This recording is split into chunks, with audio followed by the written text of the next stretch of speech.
लोग पढ़ेंगे भारत यूरोपीय संघ के बीच एफटीए। एफटीए का पूरा नाम होता है फ्री ट्रेड एग्रीमेंट। तो हम देखते हैं कि सबसे बड़ा व्यापार समझौता हुआ है।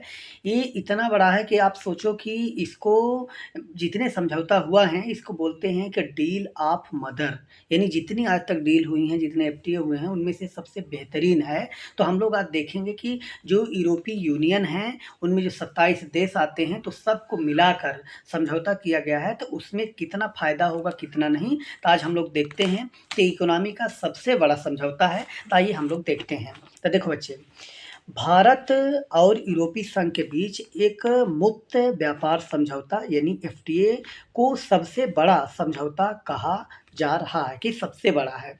वाणिज्य मंत्रालय के अधिकारों के अनुसार यह विश्व स्तर पर सबसे बड़े द्विपक्षीय समझौतों के रूप में जाना जाता है।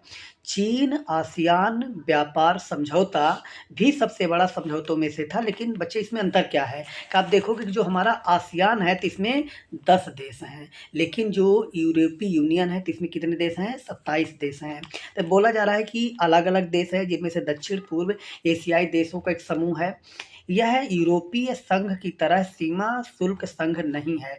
आसियान के सदस्य, अब आता है कि आसियान में जो 10 सदस्य हैं बच्चों कौन कौन से हैं, तो देखो प्रीलिम्स में बहुत पूछता है। एक है हमारा ब्रुनेई है, इसके बाद हम कंबोडिया की बात करते हैं, Indonesia, Laos, Malaysia, Myanmar, Philippines जो है, एक फिलीपींस है वो अलग है, लेकिन ये हमारा क्या है फिलीपींस, सिंगापुर, थाईलैंड, वियतनाम। अब हम बात करते हैं कि भारत का भी वस्तुओं के साथ इस पे है एफटीए, लेकिन जो यूरोपीय यूनियन है वो हमारे लिए क्या है, सबसे बड़ा समझौता है। हम लोग देखेंगे कि इसमें 1.9 अरब लोग बीच में हुआ है, जिनमें से 50 करोड़ यूरोपीय यूनियन के होंगे और 140 करोड़ तो हम लोग हैं ही। तो देखो बच्चे, अधिकारी ने कहा इसलिए कि इस लिहाज से बहुत बड़ी बात है कि समझौते के लिए बातचीत शुक्रवार को संपन्न हुई और केंद्रीय मंत्रिमंडल ने शनिवार को इसे मंजूरी दे दी है।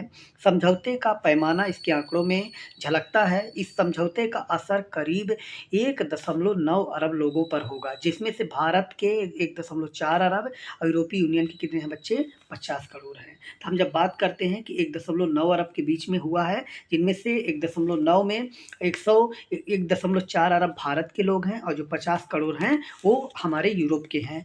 तो भारत और यूरोपीय यूनियन संघ वैश्विक अर्थव्यवस्था का 25% हिस्सा है। तो जो भारत और यूरोपीय संघ है तो पूरे विश्व में अगर जितनी अर्थव्यवस्था है, मान लो 100 है, उनमें से 25% अर्थव्यवस्था इन दोनों को मिलाकर होगी। फिर देखो बच्चे, विश्व की कुल जनसंख्या का 30% होगा।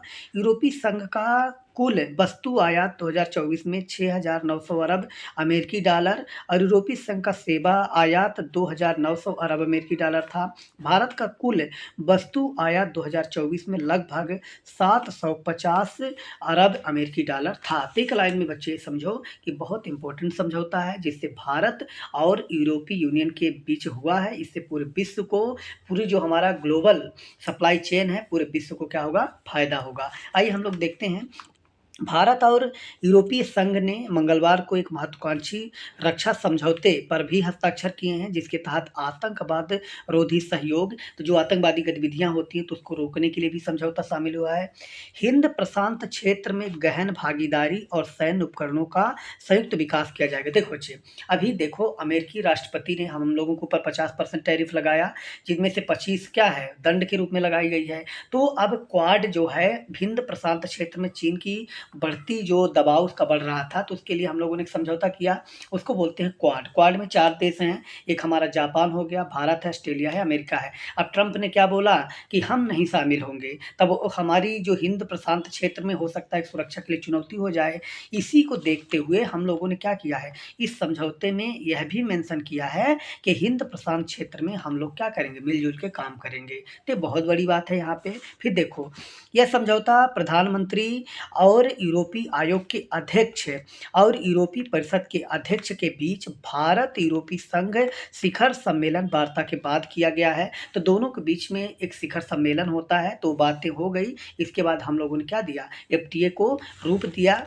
रक्षा समझौता हिंद प्रशांत क्षेत्र में चीन की बढ़ती सैन्य आक्रामकता और अमेरिका के राष्ट्रपति डोनाल्ड ट्रंप की सुरक्षा नीति को लेकर यूरोप में बढ़ती चिंता भी की पृष्ठभूमि में हुआ है। देखो, एक तरफ जो अमेरिकी राष्ट्रपति है वो दबाव डाल रहा है, तो ग्रीनलैंड का मुद्दा जानते हो कि ग्रीनलैंड को बोला हम कब्जा कर लेंगे। तो जो यूरोप के देश हैं वो डरे हुए हैं, सोच रहे हैं कि ऐसा ना हो कि हमारे ऊपर भी कुछ ना कुछ एक कदम उठाएं।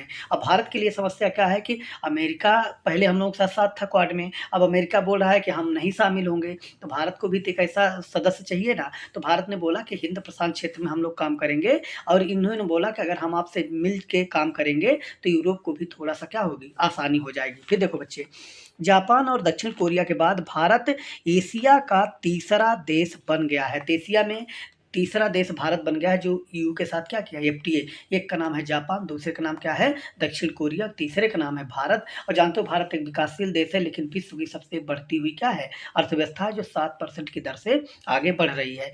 फिर जिसके साथ यूरोपीय संघ ने ऐसा समझौता किया है, रक्षा समझौता। नरेंद्र मोदी ने कहा कि रक्षा और सुरक्षा किसी भी मजबूत साझेदारी की नींव है। आज हम इस सुरक्षा एवं रक्षा साझेदारी के माध्यम से इसे आधिकारिक रूप दे रहे हैं। प्रधानमंत्री ने एक बयान में कहा कि इससे आतंकवाद रोधी गतिविधियां, समुद्री सुरक्षा और साइबर सुरक्षा पर भी अधिक निकटता में, अब हम लोग 27 देशों हो गए, हम लोग 28 लोग हो गए, अब सभी लोग मिलकर, सभी सदस्य मिलकर आपस में काम करेंगे ताकि जो आतंकवादी गतिविधियां हैं उसको रोका जा सके, विश्व में जो ग्लोबल सप्लाई चेन है उसको मेंटेन रखा जा सके, ताकि जो हमारा व्यापार है वो निर्बाध रूप से क्या रहे, होता रहे। अब फिर इसके बाद हम देखते हैं कि आखिर भारत और ईयू के जो एफटीए हुआ है, फ्री ट्रेड एग्रीमेंट, इसकी विशेषताएं क्या हैं। हम इसको जो है तो 8 पॉइंट में देखने का प्रयास करेंगे जो इसकी सबसे प्रमुख विशेषता है। तो देखो बच्चे, भारत को परिधान यानी कपड़ा उद्योग, रसायन और जूते चप्पल जैसे कई घरेलू क्षेत्रों को 27 देशों के यूरोपीय संघ समूह में शुल्क मुक्त प्रवेश मिलेगा। तो भारत के सामान वहाँ जाएंगे जिनमें से ड्यूटी नहीं लगेगी, तो सस्ता हो जाएंगे। इससे भारत का क्या होगा, अर्थव्यवस्था और तेजी से बढ़ेगी, क्योंकि उत्पादन बढ़ेगा, उत्पादन बढ़ेगी, उत्पादकता बढ़ेगी, और जब उत्पादकता बढ़ेगी और लोग उत्पादन करेंगे तो बेचेंगे, तो वहाँ जाकर यूरोप में हम लोग बेचेंगे तो बाजार हमारा बढ़ेगा। वाहन और इस्पात को छोड़कर, अपवाद में क्या है बच्चे, एक है वाहन और दूसरा क्या है, स्टील यानी इस्पात, इस पर अभी अपवाद है।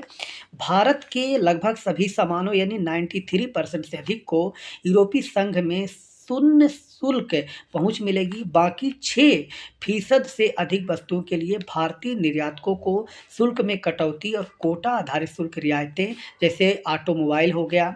अन्य 3% वस्तुओं पर शुल्क में 7 वर्षों में चरणबद्ध तरीके से समाप्त किया जाएगा। ये बोला जा रहा है कि हम लोगों ने 93% पे तो एकदम कर ही लिया एफटीए, लेकिन जो बचा हुआ है, जिनमें से इस्पात को, परिवहन को हम लोगों ने क्या, वाहन को छोड़ दिया। अब बोला जा रहा है कि जो बचा है उसको हम चरणबद्ध तरीके से क्या करेंगे, आने वाले 7 वर्षों में जीरो कर देंगे। इससे हमारी अर्थव्यवस्था और क्या होगी, बूस्ट होगी, और 7% से हम बढ़ रहे हैं। और जो हम लोगों ने कहा है कि 2047 तक विकसित भारत बनेगा, उसकी दिशा में हम क्या बनेंगे, आगे बढ़ेंगे। फिर देखो बच्चे, अब आता है शुल्क मुक्त पहुंच पाने वाले प्रमुख भारतीय क्षेत्रों में कपड़ा उद्योग हमारा बढ़ेगा, है ना, परिधान है, समुद्री उत्पाद हैं, रसायन, प्लास्टिक, रबर, चमड़ा, जूते चप्पल शामिल हैं। इसके अलावा आप देखो कि आधार धातु, रत्न और आभूषण, फर्नीचर, खिलौने और खेल के सामानों को भी लाभ मिलेगा। इस समय इन क्षेत्रों पर यूरोपीय संघ में 0 से 6% शुल्क लगता है। तो वही बोला जा रहा है कि जो 26% तक टैक्स लगता है वो हट जाएगा। तो इससे भारत का निर्यात क्या होगा, निर्यात आयात में जो है तो हमारी कुल मिलाकर हमारी अर्थव्यवस्था को आगे बढ़ाना है। तो ये समझौता हमारे लिए क्या है, बहुत इम्पोर्टेंट साबित होगा। दूसरी बात है, यूरोपीय संघ को कारों और वाइन के लिए रियायती शुल्क पर भारतीय बाजार तक पहुंच प्राप्त होगी। यूरोपीय संघ को भारत में 10 वर्षों की अवधि में 93% सामानों के लिए शुल्क मुक्त पहुंच मिलेगी। भारत समझौते को लागू करने के पहले दिन यूरोपीय वस्तुओं के 30% हिस्से पर शुल्क हटा लेगा। तो जैसे हमारा एफटीए लागू हो जाएगा तो भारत जो 30% का शुल्क लगाता है वो क्या कर देगा, हटा लेगा। सोचो, मर्सिडीज इतनी अच्छी BMW, सबका सपना होता है हम खरीदेंगे। आप सोचो कि अब इससे टैक्स कम हो जाएगा तो गाड़ी थोड़ा सस्ती होगी कि नहीं होगी, तब बहुत से लोग और सोचेंगे कि हम खरीदेंगे। और सबसे बड़ा जानते हो कि जो हमारा यूरोप है वहाँ पे तुम देखोगे कि वहाँ की जलवायु बहुत ही अनुकूल है। तो वहाँ पे अंगूर है या खट्टे जितने प्रजाति के पौधे होते हैं, पेड़ होते हैं, तो वहाँ पे अंगूर उद्योग है। तो अंगूर उद्योग के कारण वहाँ पे अंगूर से क्या बनती है, शराब बनती है। इसीलिए देखोगे तो यूरोप में शराब उद्योग है। शराब उद्योग है, इसका मतलब कि जो लोग शराब पीते हैं उनके लिए फ़ायदा होने वाला है कि वहाँ से अब हम लोग क्या कर लेंगे, कम कर लेंगे, तो यहाँ पे शराब जो वाइन है वो सस्ती मिलेगी। तो इससे और लोगों को फ़ायदा हो सकता है, लेकिन ये गलत बात है, पीना नहीं चाहिए। भारत में चौथी सबसे बड़ी जो है, तो भारत विश्व की इस समय कैसी है? चौथी सबसे बड़ी अर्थव्यवस्था है और यूरोपीय संघ दूसरी सबसे बड़ी अर्थव्यवस्था होने से यह वैश्विक जीडीपी का 25% हिस्सा और वैश्विक व्यापार का 1/3 है। तो बहुत बड़ी बात है कि इस समय विश्व की जो चौथी सबसे बड़ी अर्थव्यवस्था कौन है बच्चे? हम लोग हैं। अमेरिका हो गया, चीन हो गया और जर्मनी हो गई, इसके बाद हम लोग हैं। 2028 तक क्या हो जाएँगे? थर्ड हो जाएँगे। तो वही बोला जा रहा है कि विश्व में हम लोगों का दबदबा है और अगर पूरे विश्व में देखा जाए 25% जीडीपी इन सबको मिलाकर होती है और 1/3 जिसको हम 1/3 बोलते हैं, तो 1/3 व्यापार इन्हीं के बीच में होता है। तब ये बहुत बड़ी बात है, तो हमको बहुत बड़ा बाज़ार मिलेगा। तो जो अमेरिकी शुल्क लगा है हमारे ऊपर, तो हमारा जो घाटा होने वाला था, तो इधर क्या हो जाएगा? मैनेज हो जाएगा। अब आता है कि भारत के 99% से अधिक निर्यात को यूरोपीय संघ में तरजीही यानी प्राथमिकता मिलेगी, जिससे वृद्धि की अपार संभावनाएँ क्या हो जाती हैं बच्चे? खुल जाती हैं। तो हमारी जीडीपी 7% से बढ़ रही है, हो सकता है 8% से बढ़े, तो और हम लोगों के लिए प्लस पॉइंट है। समझौते के लागू होने के पहले दिन करीब 33 अरब अमेरिकी डॉलर के निर्यात पर शुल्क 10% से घटाकर क्या हो जाएगा? शून्य कर दिया जाएगा। अब आता है कि भारत ने घरेलू प्राथमिकताओं के साथ निर्यात वृद्धि को संतुलित करते हुए दूध, अनाज, मुर्गी पालन, सोया मिल, कुछ फलों और सब्जियों सहित संवेदनशील क्षेत्रों की विवेकपूर्ण तरीके से रक्षा की जाएगी। हम लोगों ने कर तो लिया है, लेकिन कुछ ऐसे हमारे जैसे डेयरी उद्योग हो गया, वहाँ पे हम लोगों ने बताया है कि भाई हमारे किसानों की भी क्या होनी चाहिए? रक्षा होनी चाहिए, तो उसको हम लोग देखेंगे। फिर इसके बाद बोला जा रहा है कि भारत को यूरोपीय संघ के 144 उप क्षेत्रों जैसे आईटी हो गया, आईटीईएस हो गया, व्यावसायिक सेवाएँ हो गई, शिक्षा सेवाओं तक पहुँच हासिल होगी और यूरोपीय संघ को भारत द्वारा प्रस्तावित 102 उप क्षेत्रों तक क्या होगी? पहुँच होगी। तो बहुत इम्पोर्टेंट है, ये विशेषता थी कि जो भारत और ईयू के बीच में क्या हुई है? समझौता हुआ है, इससे भारत को बहुत फ़ायदा होने वाला है। अब देखते हैं कि यूरोपीय संघ भारत का 22वां मुक्त व्यापार समझौता भागीदार बन गया है। इसके पहले देखो बच्चे, यूरोपीय संघ के जो 27 देश हैं, आप देखो ब्रेक्जिट हो गया, ब्रिटेन तो अलग हो गया था यूरोपीय संघ से,